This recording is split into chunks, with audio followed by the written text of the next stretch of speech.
What is up, guys? Zaladin Palantir. I'm here to go over Season 3, Episode 1 of Game of Thrones. This was a great intro episode, in my opinion. A great intro episode to the new season. Now, oh man, where to even start? Alright, first of all, I'm just going to say this.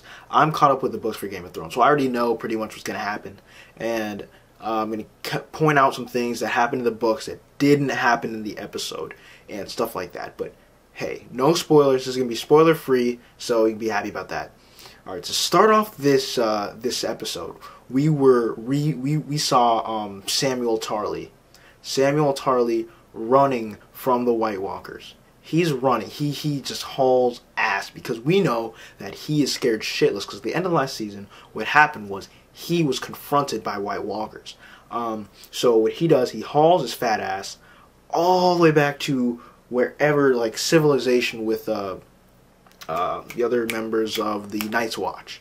And the commander's looking at him, Commander Mormont, and he's like, did you send the Ravens? Because basically what the Ravens were, if you guys didn't pick up on that, the Ravens, Sam's job in the battle, since he can't fight, he's useless, I mean, I love the character, but he's useless.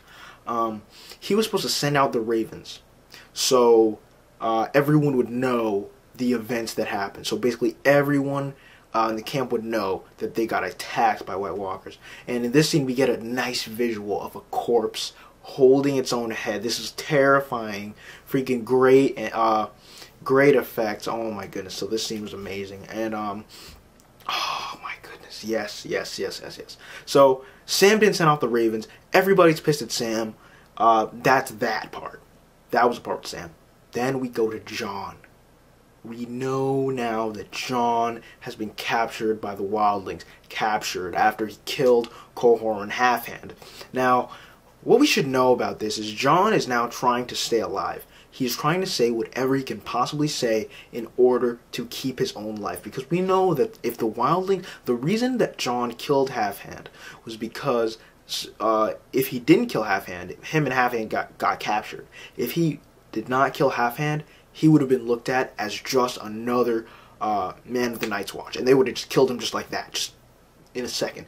So because he killed Halfhand, they were willing to consider him, but they weren't willing to accept him with open arms. They considered him, which is why they even bothered taking him back rather than killing him on the spot when they found him with Halfhand. Now, this opens possibilities for Jon. And another thing I have to say I love about this episode was the giant scene. The giant scene was absolutely amazing. The giant looked so real, so nice. The giant looked menacing. We saw it beating that potion to the ground, and then Ygritte says, oh, I've seen giants before smash a human to the ground. You're just like, oh shit.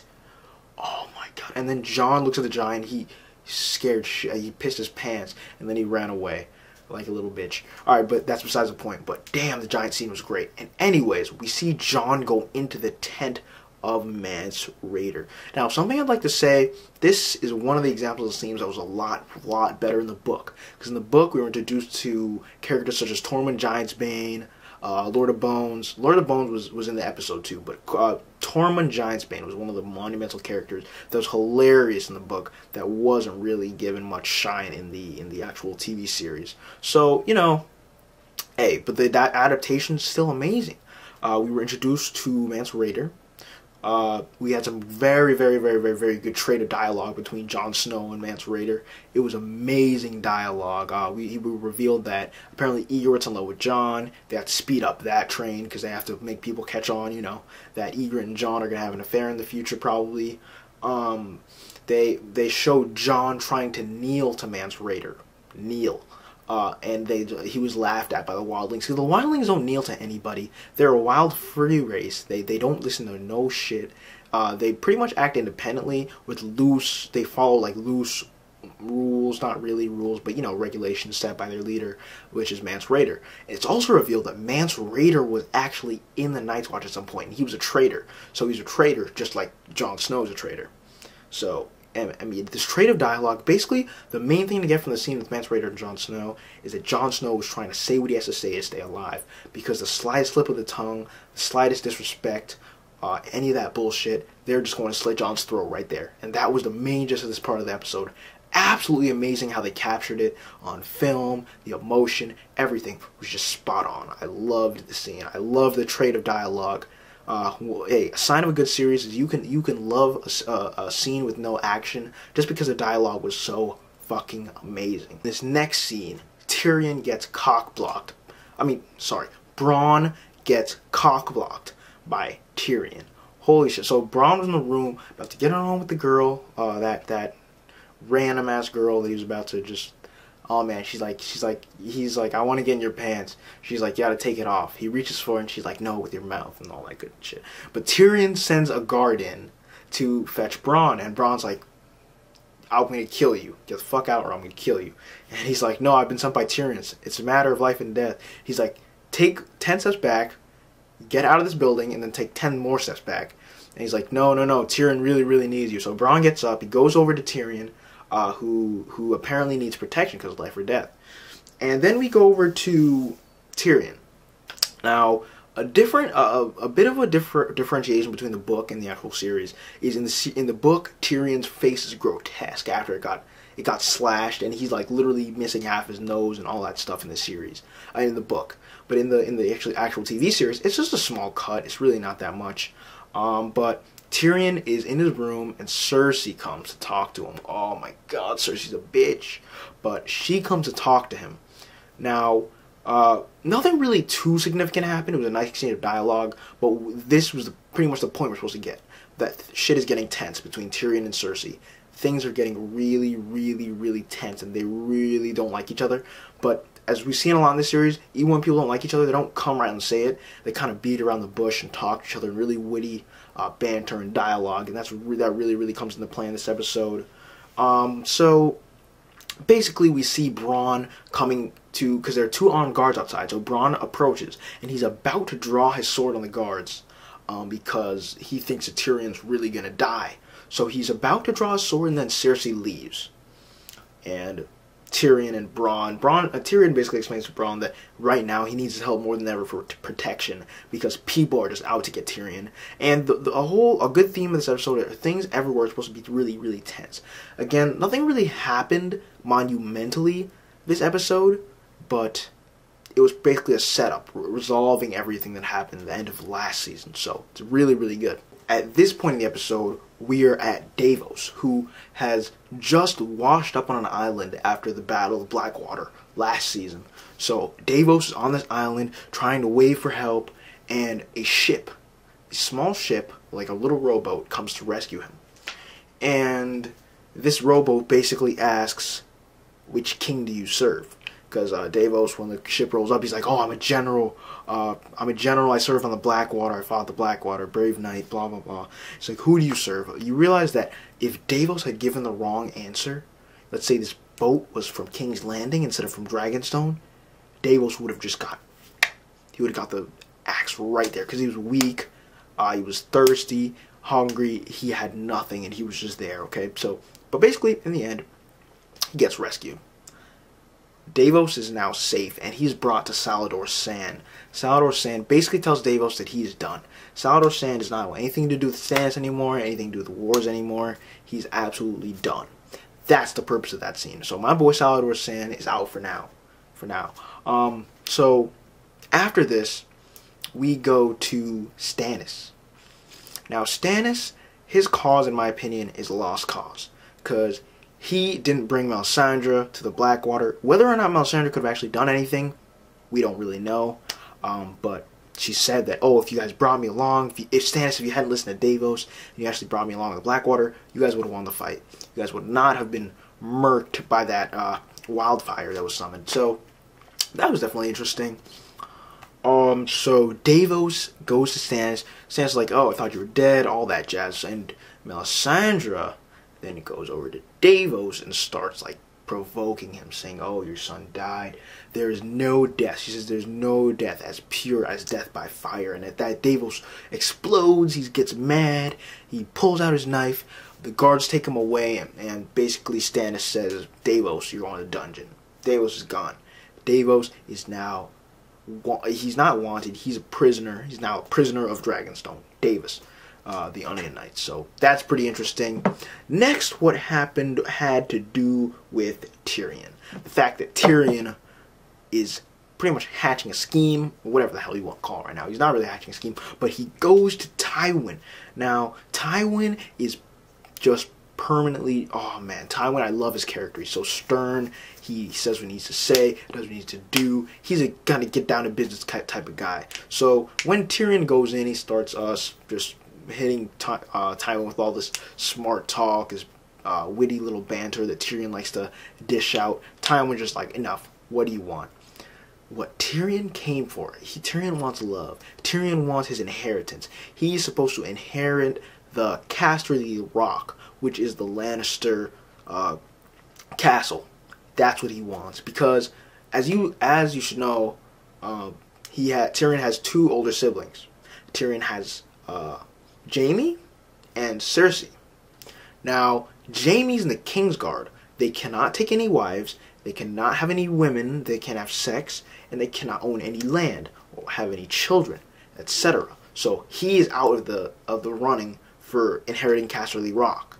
Now, Cersei, women are not counted in Westeros. They're not counted to inherit anything. So she's out of the picture. So the only one left, the person who's, know this, guys, because a lot of people didn't pick up on this. The only person who can legally, rightfully inherit Casterly Rock is Tyrion's by rights. But Tywin's a hater. Tywin hates Tyrion because when Tyrion was born, he killed his mother, which means she died in childbirth. That's where the phrase "kill his mother" comes from. It's not really supposed. This is not a spoiler.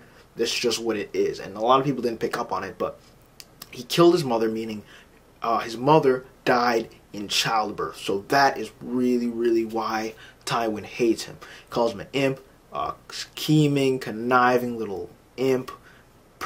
Basically disowns him. Basically says, you know what, Tyrion, if you want some land somewhere, I'll get you a wife, I'll get you land, whatever the hell you want, just get out of my face. Tyrion wants Casterly Rock. Obviously, this doesn't sit well with Tywin, so Tywin says, you know what, Tyrion, get the fuck out of here, and if you ever have a woman in your bed again, any woman, whore, wife, maiden, whatever, she's dead. So basically, this applies to Shae. We know Shae and Tyrion have a little thing going on. They really didn't show much of it this episode, but we know from season 2 that Shae and Tyrion obviously have a little affair. Next, we go to Robb Stark, who is now currently in Winterfell. Now, the scene with Robb Stark basically is supposed to show us that he goes to Winterfell, and they know now that Winterfell is struck down. Now, Robb and his mother both think that Bran is dead, that Rickon's dead, and that everyone that was ever in Winterfell is dead. That is what they think. That is just it. Okay? That's it. They're all dead. And aside from that, aside from all being dead, Robb imprisons his mother because she set Jaime Lannister free. So, now, what's her name? I forget. Ned Stark's wife, Catelyn. There we go. Catelyn Stark is now imprisoned by Robb Stark because she has committed a crime. She set a wanted convict, the most valuable prisoner ever, because remember, this war is against the Lannisters. By setting this man free, you just jeopardize everything. She basically sold a lot of soldiers' lives. Soldiers gave their lives to capture this one man, and she had to screw it up. So she's in jail. She's in prison. Bad Catelyn Stark. What do I think on this? Well, she deserves worse than prison, but that's what she got for now. And next, we go to Daenerys with the dragons and the Unsullied army. Wow. So Daenerys basically, first of all, the dragon scene was epic. It was amazing. Basically, what we're trying to, the gist of the scene here in Slave vs. Bay was, Daenerys wants to get an army, because what she wants to do is take over the Iron Throne. She needs an army. She only has a Khalasar, and they're all getting sick on the boat ride, and they're not in the best shape, and there aren't that many of them left, so she needs a grand army that can take on King's Landing in its fullest defenses, everything like that. We saw Stannis fail. He had a shitload of men. So now what Daenerys wants to do, buy 8,000 Unsullied soldiers, 8,000 of them.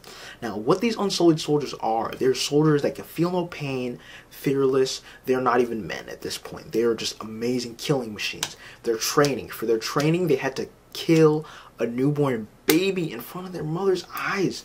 Damn, that's freaking intense ass training. They'd have no feelings, nothing. They just listen to whatever they're told.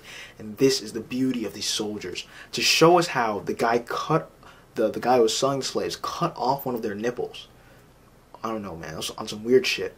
But he cut off one of their nipples, and the guy was just standing there, like, rigid, and he did not feel it at all. He showed not a single ounce of change of emotion. It was crazy.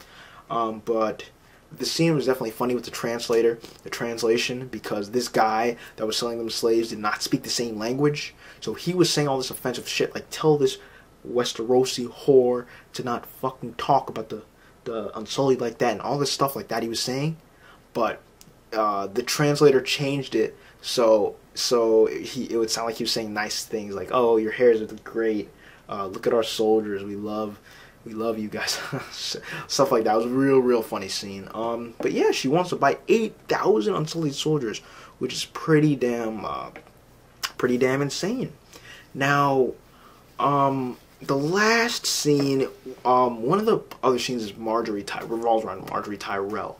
Margaery Tyrell is portrayed to be a very nice character. She's kind, caring, loving. She sat in the orphanage with all those kids, and you know, she was being nice. She was being nice. She was doing charity work, like community service type shit. So that was great. Joffrey's like, this is a nice girl. She's doing some nice things. Other than that, Margaery and Loras went to dinner with Cersei and Joffrey. Now, Joffrey's a little fucking prick, but the thing that made this dinner awkward as hell is Cersei and her comments. Holy shit. Cersei's comments were off the chains, man. I'm not going to go over any specific comments. Okay, fine. Maybe I will. So, Margaery said, Loras said Margaery was open-hearted. And Cersei's like, oh, you'll end up with an open heart if you hang out with these little peasants. And Margaery's basically saying that, oh, if you give these people a chance, these poor people a chance, they can be just as good or better than us higher nobles. And that was amazing, man. Margaery's just a great character. She's one of the non-bitch female characters in the series. I personally myself hate Sansa, but that's besides the point. So we go, this other scene with Sansa in it. And she's talking to Littlefinger about getting away. So basically what's going on here, Littlefinger says he's going far away from the capital. Right now, Sansa's in a terrible position where she's pretty much forced to follow Joffrey's commands on everything. So, Joffrey's already said he's not going to marry her. He's marrying Margaery now. So Sansa's pretty much stuck. She's fucked.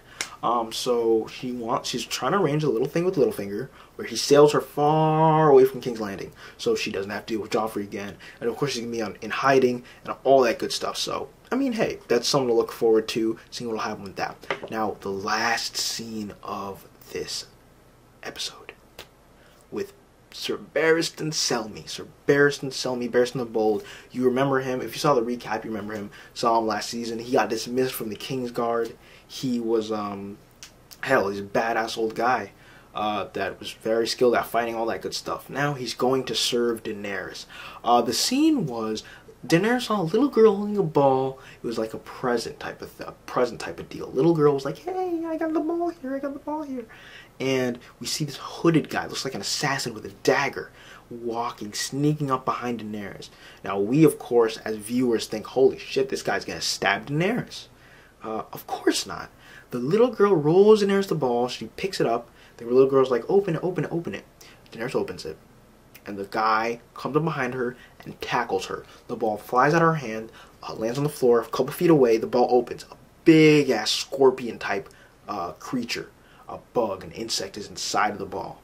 Now this thing runs towards Daenerys, and of course the guy with the dagger, instead of stabbing her, instead of doing whatever he wants to do, he stabs the scorpion and kills it, and he unhoods himself. Barristan Selmy, Barristan the Bold, one of the most badass characters in my opinion in the series, and he's just epic, man. He's just epic. Again, in the book, it was portrayed a lot differently. His arrival, his character, all that good stuff. But again, they cannot pick all the goodness out of the book and put it in the series. It's an adaptation. Of course, it's not going to be as good as the book, but you know, it can reach that level.